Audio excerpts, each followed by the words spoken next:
دیکھیں جی، یہ تو ایک بالکل بنیادی کوشچن ہے اور یہ آلموسٹ مسلمانوں کو پتا ہے کہ بنیادی ماخذ کیا ہے. اب پریکٹیکلی وہ کتنا اس پہ عمل کر رہے ہیں، اب یہ جو ہے پھر سوالیہ نشان ہے. دیکھیں جی، قرآن حکیم جو ہے اللہ تعالیٰ کی وہ کتاب ہے جو ہمارے دین کی بنیاد ہے الحمدللہ. تو پہلے نمبر پہ جو چیز ہم ذکر کریں گے وہ اللہ کی کتاب ہے قرآن. والذی ارسل رسولہ بالہدی ودین الحق لیظہرہ علی الدین کلہ ولو کرہ الکافرون، ولو کرہ المشرکون بھی آتا ہے. وہی اللہ ہے جس نے اپنے محبوب صلی اللہ علیہ وآلہ وسلم کو الہدا یعنی قرآن کے ساتھ بھیجا اور دین حق کے ساتھ، تاکہ اسے باقی ادیان پر غالب کر دے، چاہے کافر و مشرک اس کا برا مان جائے. تو دین کا بنیادی ماخذ جو ہے وہ ہے اللہ کی کتاب قرآن حکیم. اسی طریقے سے سورۃ الانعام میں آتا ہے وَأُوحِيَ إِلَيَّ هَذَا الْقُرْآنُ لِأُنذِرَكُم بِهِ وَمَن بَلَغَ. اے محبوب صلی اللہ علیہ وآلہ وسلم آپ فرما دیجئے کہ قرآن مجھے اس لیے وحی کیا گیا ہے کہ اس قرآن کے ذریعے میں تمہیں بھی تبلیغ کروں اور جس تک یہ کتاب پہنچے. تو دین اسلام کا بنیادی ماخذ جو ہے جس سے ہم دین حاصل کرتے ہیں وہ اللہ کی کتاب قرآن ہے. اور اس کی سپورٹ میں کئی ایک احادیث بھی موجود ہے. سب سے مشہور حدیث جو ہے وہ حجۃ الوداع کا خطبہ ہے جو صحیح مسلم میں آیا ہے. کتاب الحج چیپٹر میں انٹرنیشنل نمبر کے مطابق 2950 حدیث ہے کہ حجۃ الوداع کے موقع پر آپ صلی اللہ علیہ وآلہ وسلم نے فرمایا کہ میں اپنے بعد تم میں وہ چیز چھوڑ کے جا رہا ہوں کہ جسے مضبوطی سے پکڑ لو گے کبھی گمراہ نہیں ہوگے، اور وہ ہے اللہ کی کتاب. صحیح مسلم میں صرف کتاب اللہ کا ذکر ہے. صحیح مسلم انٹرنیشنل نمبر کے مطابق 2950 نمبر حدیث ہے. اور مشکات میں بھی حج والے چیپٹر میں آپ کو پہلی حدیث یہی ملے گی. بڑی لمبی حدیث ہے جابر بن عبداللہ رضی اللہ تعالیٰ عنہ سے جو آپ صلی اللہ علیہ وآلہ وسلم کی حج کی. اس کے بعد اس کو بھی سپرسیڈ کرنے والا خطبہ ہے جو غدیر خم کا خطبہ ہے. صحیح مسلم میں 4 حدیثیں ہیں انٹرنیشنل نمبر کے مطابق فضائل علی والے چیپٹر میں رضی اللہ تعالیٰ عنہ علیہ السلام 6225 26 27 28 کتاب الفضائل چیپٹر میں، مولا علی کے فضائل کے چیپٹر میں، کہ آپ صلی اللہ علیہ وآلہ وسلم نے ڈیٹیل خطبہ دیا خم نامی گاؤں میں. اور اس کے کنکلوژن الفاظ یہ ہے کہ اے لوگوں آگاہ ہو جاؤ، میں بھی ایک انسان ہوں اور قریب ہے کہ اللہ کا قاصد یعنی موت کا فرشتہ میرے پاس آئے اور میں اس کی دعوت قبول کر لوں. اور واقعی ایسا ہوا کہ اس غدیر خم کے خطبے کے 2-2.5 مہینے کے بعد آپ صلی اللہ علیہ وسلم تشریف لے گئے دنیا سے. یہ آپ حجۃ الوداع سے واپس آ رہے تھے مکے اور مدینے کے درمیان خم نامی گاؤں میں، غدیر خم جسے کہتے ہیں، پانی کے لیے پڑاؤ کیا جاتا تھا، سرائے بنی ہوئی تھی. تو وہاں آپ نے اونٹ کے پالان کے ممبر پہ یہ خطبہ دیا. اور اس کی تو خیر بہت ڈیٹیل ہے، اس پہ غدیر خم کے اوپر میرا پورا کلپ بھی ہے جو الحمدللہ لاکھوں لوگ دیکھ چکے ہیں پوری حدیث غدیر خم کی. تو اس میں الفاظ ہیں کہ قریب ہے کہ اللہ کا قاصد یعنی موت کا فرشتہ میرے پاس آئے، میں اپنے بعد تم میں 2 بھاری چیزیں چھوڑ کے جا رہا ہوں. ان میں سے پہلی چیز اللہ کی کتاب ہے، اس میں ہدایت ہے، اس میں نور ہے.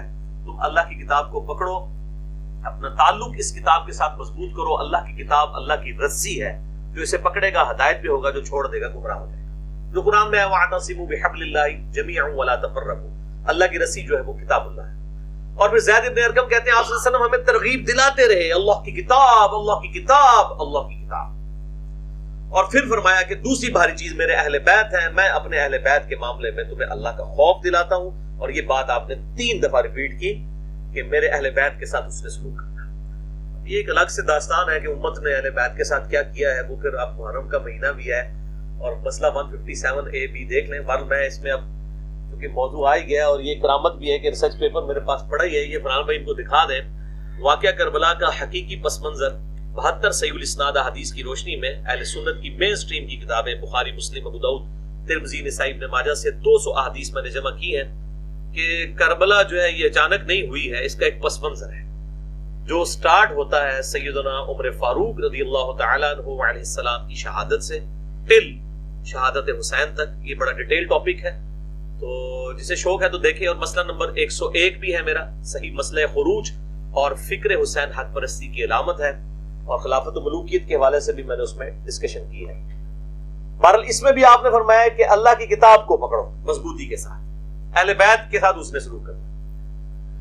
اسی کانٹیکس میں ایک اور حدیث بھی ہے جو مشہور ہوگی پبلک میں، وہ ہماری کسی مین سٹریم مسلم کتابوں میں نہیں ہے، لیکن بہرحال کسی حد تک ایک مضبوط کتاب میں ہے المستدرک للحاکم میں، انٹرنیشنل نمبر کے مطابق 318 نمبر حدیث ہے کتاب العلم چیپٹر میں، کہ حجۃ الوداع کے موقع پر آپ نے یہ بھی فرمایا تھا کہ میں اپنے بعد تم میں 2 چیزیں چھوڑ کے جا رہا ہوں، ان کو مضبوطی سے پکڑ لو گے کبھی گمراہ نہیں ہوگے، ایک اللہ کی کتاب اور دوسرے اس کے نبی صلی اللہ علیہ وآلہ وسلم کی سنت. اور سنت آج کی ڈیٹ میں وہی ہوگی جو تواتر سے پلس صحیح الاسناد حدیث سے ڈرائیو ہوگی.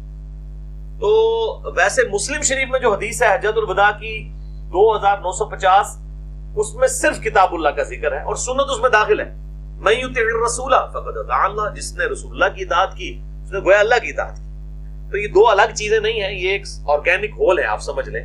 اطیعوا اللہ و اطیعوا الرسول، یہ قرآن پاک میں بھی ہے نا، یا ایھا الذین آمنوا اطیعوا اللہ و اطیعوا الرسول و اولی الامر منکم فان تنازعتم فی شیء فردوه الی اللہ والرسول ان کنتم تؤمنون باللہ والیوم الآخر، کہ اے ایمان والو اطاعت کرو اللہ کی اور اس کے رسول کی، اور اپنے حکمران کی بھی، لیکن حکمران کے لیے اوپن لائسنس نہیں ہے.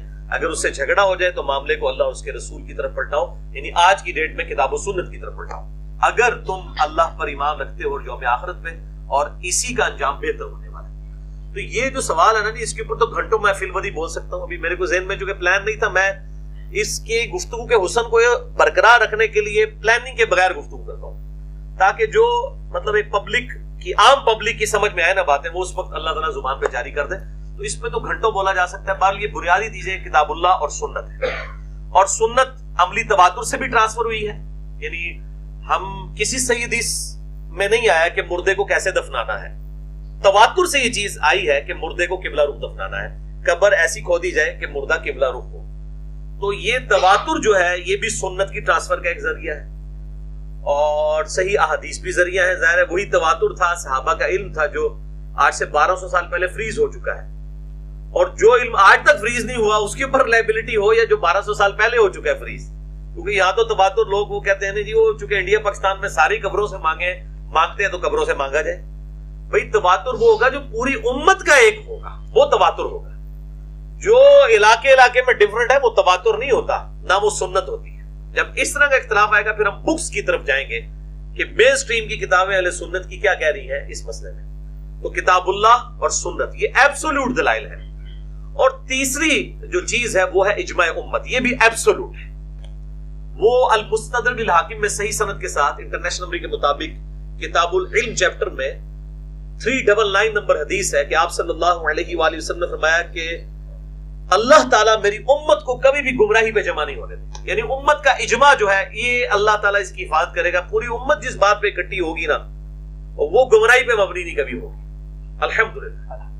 اور آپ دیکھ لیں کہ جن جن باتوں پہ امت اکٹھی ہے وہاں پہ کتاب و سنت کی دلیل کے بغیر بھی امت کو باتیں پتہ ہے. نماز ہم نے قبلہ رخ پڑھنی ہے، حالانکہ قرآن پاک میں پورے 2 رکوع ہیں، وہ نہ بھی ہوں، اکثر لوگوں کو تو یہ پتہ بھی نہیں ہے، تب بھی ایک مسلمان کو عملی تواتر سے اجماع امت سے یہ بات پتہ ہے کہ قبلہ رخ ہو کے نماز پڑھنی. نماز کی رکھتے 17 ہے، 2 فجر کی، 4 ظہر، 4 عصر، 3 مغرب اور 4 عشاء. اس پہ اہل سنت اہل تشیع سب کا اجماع ہے. یعنی یہ بخاری مسلم سے میں ثابت بھی کر سکتا ہوں، لیکن اس کے بغیر بھی امت کو پتہ ہے. ثابت وہ کی جاتی ہے جس کے اندر اختلاف ہوتا ہے. جو چیز اختلاف پہ مبنی نہیں ہوتی، اجماع سے چل رہی ہوتی ہے، تو اجماع اتنی بڑی دلیل ہے کہ قرآن کی اتھینٹسٹی بھی اجماع امت ہے. اگر ہمیں آپ کہیں کہ قرآن کے حق ہونے کی دلیل کیا ہے تو وہ اجماع امت ہے کہ امت کے عملی تواتر نے اسے ٹرانسفر کیا پچھلے 1400 سال سے، اور کوئی دوسرا قرآن نہیں ہے، نہ کسی سنی کے ہاں نہ کسی شیعہ کے ہاں. باقی جو پراپوگنڈے ہیں وہ تو آپ میرا کلپ دیکھ لیں، کیا صرف شیعہ ہی کافر ہیں؟ وہ یوٹیوب پہ لاکھوں لوگ دیکھ چکے ہیں. میں نے کچا چٹا اس میں کھولا ہے. روایتوں کو چھوڑیں آپ، پریکٹیکلی سنی ہو شیعہ ہو سب کے پاس یہی قرآن ہے، یہی مصحف ہے الحمدللہ. تو کتاب اللہ، سنت اور اجماع. اور ایک چوتھی چیز بھی ہے، وہ ہے اجتہاد. یعنی کوشش کر کے کسی حق بات تک پہنچنا کسی ایسے مسئلے میں جو کتاب و سنت اور اجماع میں ڈائریکٹ موجود نہیں، لیکن وقت گزرنے کے ساتھ چیزیں سامنے آئی. جیسے بھینس کے حلال ہونے کے اوپر اجماع ہے. یہ کہنا جی امام حنیفہ نے بتایا، بھی امام حنیفہ سے پہلے بھی لوگ بھینس کو حلال ہی سمجھتے تھے. المصنف ابن ابی شیبہ آپ کھول کے دیکھیں، صحابہ تابعین کے فتوے موجود ہیں کہ بہیمۃ الانعام ہے، بے زبان چوپایا ہے. اور قرآن پاک میں کیٹیگوریکل مینشن ہے کہ جتنے بے زبان چوپائے ہیں وہ سب کے سب ہلاک کیے گئے ہیں، جو مویشی. اگرچہ خنزیر بھی مویشی ہے، گوشت خور بھی ہے، مویشی بھی ہے، لیکن اس کو حرام کر دیا گیا. تو مویشی کی کیٹیگری میں جو بھی چیز فال کرے گی وہ بہیمۃ الانعام ہے، وہ حلال ہے، جس کے کھر کٹے ہوئے ہوتے ہیں. آپ گائے کو دیکھ لیں، بکری کو دیکھ لیں، اونٹ کو دیکھ لیں، بھیڑ کو دیکھ لیں یا بھینس کو دیکھ لیں. عربی میں سے دموس کہتے ہیں بھینس کو، بقرہ جو ہے وہ گائے کو کہتے ہیں. تو یہ حلال ہے، اجماع امت اس کے اوپر ہو گیا. تو اجتہاد والا معاملہ ہے وہ جو وقت گزرنے کے ساتھ مسائل آئیں. جس طرح آج اگر میں پوچھوں بھئی قطبین پہ نماز کا مسئلہ کیا ہوگا، جہاں پہ 6 مہینے کا دن اور 6 مہینے کی رات ہے. اس طریقے سے ریل گاڑی میں نماز کا مسئلہ، جہاز میں نماز اور استقبال قبلہ کیا کیا جائے گا، یہ مستقبل کے مسائل ہیں. اب اگر میں آج قطبین میں نماز کا مسئلہ یا جہاز اور ریل گاڑی میں نماز کا مسئلہ پوچھ لوں تو کیا یہ امام حنیفہ، امام شافعی، امام مالک، امام احمد بن حنبل کی کتابوں سے کوئی دکھا سکتا ہے؟ نہیں. یہ تو ہم آپ کو بتائیں گے تو کیا آپ ہمارے مقلد ہو جائیں؟ نہیں. یعنی اجتہاد تو اسلام کی خوبصورتی ہے، یہ کسی ایک پہ پابندی نہیں ہے، یہ قیامت تک جاری ہے. جو مسائل آتے جائیں گے اجتہاد ہوتا رہے گا، اور اجتہاد وقت کے ساتھ بدل بھی سکتا ہے. یہ علماء تو ماشاءاللہ شعر ہے اس مسئلے میں. جب یہ سپیکر آیا تھا تو دیوبندی بریلوی علماء نے باقاعدہ فتوے دیے تھے یہ شیطانی آواز ہے، سپیکر میں نماز نہیں ہوتی. رائے میں آج بھی سپیکر میں نماز نہیں ہوتی ہے. وہ اشرف علی تھانوی صاحب کے فتوے کو گلے سے لگا کے چل رہے ہیں. باقی تقریریں ساری ہو رہی ہیں، سپیکر میں نماز نہیں ہو رہی، نہ اذان ہو رہی ہے، نماز ہو رہی ہے. احمد بریلوی صاحب بھی آپ دیکھ لیں کہ مولوی سٹارٹ ہی نہیں ہوتے سپیکر کے بغیر. سامنے 6 بندے بیٹھے ہوتے ہیں اور انہوں نے باہر کا سپیکر کھول کے پورے محلے کو زبردستی سنا رہے ہوتے ہیں. اب یہ حلال کیسے تھا جو حرام تھا جو حلال ہو گیا؟ یہ شروع میں جب یہ چشمہ آیا نا تو احمد بریلوی صاحب نے کہا یہ انگریزوں کے ساتھ مشابہت ہے، تو جو چشمہ پہنے گا وہ انگریزوں کے ساتھ قیامت الدین اٹھایا جائے گا. اب آپ دیکھ لیں کہ کتنے مہنگے مہنگے چشمے ان علماء نے لگائے ہوتے ہیں، آپ تو سوچ بھی نہیں سکتے. اچھا مشابہت بھی ان کو چھوٹی چھوٹی چیزوں میں، پینٹ شرٹ میں، ٹائی میں نظر آنا شروع ہو جاتی ہے. جو اتنے لمبے لمبے موبائل اٹھائے ہوئے ہیں لاکھوں روپے کے، مریدوں کے پیسوں کے، اپنے نہیں، اس میں مشابہت نہیں. لینڈ کروزرز میں جو پھرتے ہیں اس میں کوئی مشابہت نہیں. ٹھیک ہے، اتنی مہنگی مہنگی گھڑی باندھی ہوئی ہے ان میں کوئی مشابہت نہیں ہے. مشابہت آ کے ان کو پینٹ شرٹ میں نظر آنا شروع ہوتی ہے جو ہے ہی نہیں ہے. تو اجتہاد قیامت تک کے لیے جاری ہے. اور بخاری اور مسلم کی متفق علیہ حدیث ہے، اس کی جو بنیاد ہے کہ آپ صلی اللہ علیہ وآلہ وسلم نے فرمایا بنو قریظہ نے جب بدعہدی کر دی غزوہ خندق کے موقع پر، تو پھر آپ صلی اللہ علیہ وسلم نے بدعہدی کے حوالے سے ان کو سزا دینی تھی. تو آپ نے اپنے اصحاب سے فرمایا رضی اللہ عنہ مجمعین کہ کوئی بھی شخص نماز نہیں پڑھے گا عصر کی مگر بنو قریظہ کے قلعوں کے پاس جا کر. صحابہ کو روانہ کر دیا. اب راستے میں صحابہ کے 2 گروہ ہو گئے. یہ حدیث بخاری اور مسلم دونوں میں موجود ہے. کچھ نے کہا کہ ظاہری الفاظ میں عمل کرنا ہے کہ ہم نے عصر کی نماز وہیں جا کے پڑھنی ہے اگرچہ راستے میں قضا بھی ہو جائے. اور ایسے ہی ہوا کہ راستے میں انہوں نے نماز قضا کر لی، مغرب کے وقت میں جا کے عصر پڑھی. اور دوسروں نے کہا کہ بات کی تھیم کو فالو کریں. آپ نے یہ فرمایا تھا صلی اللہ علیہ وآلہ وسلم کہ جلدی جلدی وہاں پہنچنا. اس کا یہ مطلب نہیں کہ نماز وہاں پڑھانا مقصد تھا، مقصد جلدی پہنچانا تھا. تو انہوں نے راستے میں عصر کی نماز پڑھی، قضا نہیں ہونے دی، اور مغرب کے بعد وہ پہنچے. اب وہ پنجابی والا محاورہ کہ لاکتہ وشکاری ہے نا، انہوں نے وہاں پہنچ کے مغرب پڑھی، انہوں نے راستے میں پڑھ کے تو وہاں گئے، تو ایکولی پہنچے. اس اعتبار سے تو اویلیبلٹی تو ان کی ایکولی ہوئی. تو بعد میں اس جھگڑے کو آپ صلی اللہ علیہ وآلہ وسلم کی خدمت میں پیش کیا گیا. تو آپ صلی اللہ علیہ وآلہ وسلم نے دونوں کو کچھ نہیں فرمایا اور دونوں کے معاملے میں خاموشی اختیار کر دی. اور یہ ہے بنیادی حدیث کہ اگر کوئی اجتہاد کر لے کسی ایسے مسئلے میں جس میں دونوں طرف رائے نکلتی ہو تو یہ جائز ہے. لیکن جو لوگ تھیم کو فالو کر رہے ہیں، بہرحال ہمیں بھی یہ پتا ہے کہ وہ بہتر ہے، لیکن جو ظاہری حدیث پہ بھی عمل کر رہا ہے اس کو بھی آپ صلی اللہ علیہ وسلم نے کنڈیم نہیں کیا، کیونکہ سارے پڑھے لکھے لوگ تو نہیں ہوتے نا کہ جو تھیم کو فالو کریں. بعض تو بےچارے لکیر کے فقیر ہوتے ہیں، بعض تو قرآن پڑھنے والے بھی وہ انگلی رکھ کے پڑھ رہے ہوتے ہیں، انگلی آگے پیچھے ہو جائے سطر غائب ہو جاتی ہے. اس طرح کے لوگ بھی ہوتے ہیں. تو ظاہر دین تو سب کے لیے نا، تو ظاہر کے اوپر بھی عمل کرنا ہے، اور جو تھیم کو فالو کرے، تفقہ فی الدین کرے، فقہ، تو بہت اعلیٰ درجے کی چیز ہے. تو یہ چوتھی چیز ہے اجتہاد. اور اس میں جو سیدنا عمر فاروق رضی اللہ تعالیٰ عنہ علیہ السلام کا قول صحیح سند کے ساتھ ہے. المصنف ابن ابی شیبہ میں انٹرنیشنل نمبر کے مطابق 22990 22,990 کتاب البیوع چیپٹر میں المصنف ابن ابی شیبہ میں ہے کہ قاضی شرح جو چیف جسٹس تھے سیدنا عمر کے دور میں کوفہ کے، ان کو سیدنا عمر نے خط لکھا، اس میں الفاظ تھے کہ جب بھی تجھے کوئی مسئلہ ہو تو کتاب اللہ میں تلاش کرنا، کتاب اللہ میں نہ پاؤ تو پھر سنت میں تلاش کرو، اور سنت میں بھی نہ پاؤ تو پھر امت کے اجماع میں دیکھو کہ امت نے کس چیز کو ایکسپٹ کیا ہوا ہے، اور اگر اجماع میں بھی نہ پاؤ تو پھر تمہاری مرضی ہے، قیاس کرو، اجتہاد کر لو یا نہ کرو، یہ تمہاری مرضی ہے۔ اور اس میں الفاظ ہے اگر نہ کرو تو بہتر ہے، یعنی ایک سٹیپ پیچھے ہی رہو۔ یہ نہیں ہے کہ فقہ حنفی کی طرح وہ فرضی مسائل بنائے ہوئے ہیں کہ جی ایک جنگل میں 12 بندے ہیں، 12 ہی ننگے ہیں، امامت کون کروائے گا؟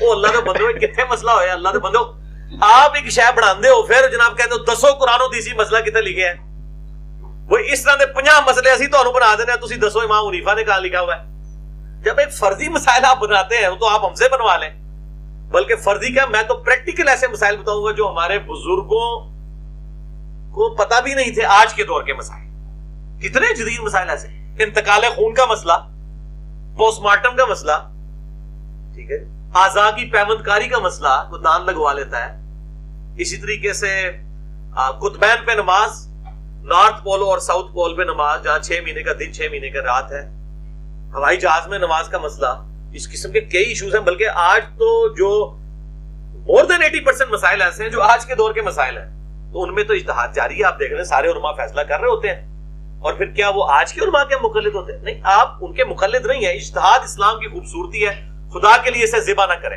فقہ اور تقلید میں فرق سمجھیں۔ تقلید ہے اندھے بن کے کسی کے پیچھے چلنا، اور فقہ ہے سمجھ بوجھ کے، ٹرو انڈرسٹینڈنگ۔ بخاری مسلم یہ حدیث ہے کہ اللہ تعالیٰ جس کے ساتھ بھلائی کا ارادہ فرماتا ہے اسے دین کی فقہ اور سمجھ عطا فرما دیتا ہے۔ تو مقلد تو کبھی فقہ والا ہو ہی نہیں سکتا، کیونکہ اس نے تو دماغ بند کر لیا، لائی لگ بن گیا، وہ بریک لگا لی۔ تو اجتہاد اسلام کی خوبصورتی ہے۔ تو یہ اس پوری گفتگو کا کنکلوژن یہ ہوا کہ 3 دلائل تو ایبسولوٹ ہیں، کتاب اللہ، سنت اور اجماع امت، اور چوتھی چیز ریلیٹیو ہے، وہ آپ کا اجتہاد میرے اجتہاد سے مختلف ہو سکتا ہے، وہ آپ نے ایٹ دا اسپاٹ ہی ڈیسیژن کرنا ہے۔ ایک جگہ ایکسیڈنٹ ہو گیا، اب مجھ سے پوچھیں جی ایکسیڈنٹ ہو گیا تو میں نماز بھی میری قضا ہو رہی ہے، میں اس بندے کو سنبھالوں یا نماز پڑھوں؟ یہ آپ نے اس وقت خود ڈیسیژن کرنا ہے کہ وہ ایکسیڈنٹ کے نتیجے میں اس کی حالت کیا ہے۔ اگر تو صرف آپ ہی وہاں پہ موجود ہیں اور اس کی غیر حالت ہو چکی ہے تو ظاہر ہے پھر آپ اس وقت سچویشن دیکھ کے فیصلہ کریں گے کہ مجھے اسے لے کے جانا ہے۔ اور اگر باقی لوگ بھی موجود ہیں اور آپ وہاں سے جو علیحدہ بھی ہو سکتے ہیں تو آپ خود اس وقت فیصلہ کریں گے۔ میں آپ کو پہلے ہی کیسے سچویشن کا بتا دوں۔ تو یہ اس طرح کی قدغن لگانا، کتاب اللہ، سنت، اجماع امت ایبسولوٹ ہیں، اجتہاد قیامت تک کے لیے جاری ہے، اور اجماع اسلام کی وہ خوبصورتی ہے، اور اسلام کی یہ وہ ایک سمجھ لے قلعہ اور حفاظت ہے کہ کتاب اللہ کی حجیت بھی اجماع امت ہے۔ حتیٰ کہ کتاب الام میں امام شافعی نے یہ بات لکھی ہے کہ اگر کوئی صحیح حدیث بھی مل جائے اور اجماع امت اس کے خلاف ہو تو وہ حدیث چھوڑ دیں گے، آپ وہ حدیث منسوخ تصور کی جائے گی، کیونکہ پوری امت نے اگر کوئی چیز چھوڑ دی ہوئی ہے اور وہ حدیث میں آ رہی ہے تو یقیناً وہ حدیث منسوخ ہو چکی ہے، آپ کے علم میں نہیں ہے اس کی منسوخیت، یا وہ اصول محدثین پہ حدیث ٹھیک نہیں ہوگی، آپ اس کو صحیح سمجھ رہے ہوں گے۔ تو اجماع امت اتنی بڑی دلیل ہے۔ مسئلہ 31 میرا ریکارڈڈ موجود ہے اجماع امت کے اوپر، کتاب اللہ، سنت، اجماع امت، اور چوتھی چیز ہے اجتہاد۔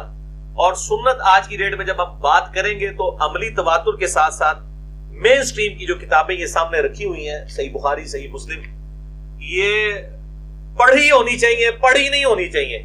علماء نے تو پڑھی ہوئی ہیں ان کے شوکیسوں میں، وہ اپنی پبلک کو بخاری مسلم کھول کے نماز کا طریقہ نہیں بتا سکتے کیونکہ وہ خود نہیں اس طریقے پہ پڑھ رہے ہیں، اکثریت کا یہ حال ہے۔ تو یہ کتابیں آج کی ڈیٹ میں موجود ہیں۔ میرے خیال ہے اتنی گفتگو کافی ہے، باقی تو میں اس میں 1 گھنٹہ اور فی البدی بول سکتا ہوں، تو لیکن میں نے یہ چونکہ بہت امپورٹنٹ سوال تھا اس لیے میں نے اس کو زیادہ ٹائم دیا۔ اگلے سوالوں کے لیے میں کوشش کروں گا کہ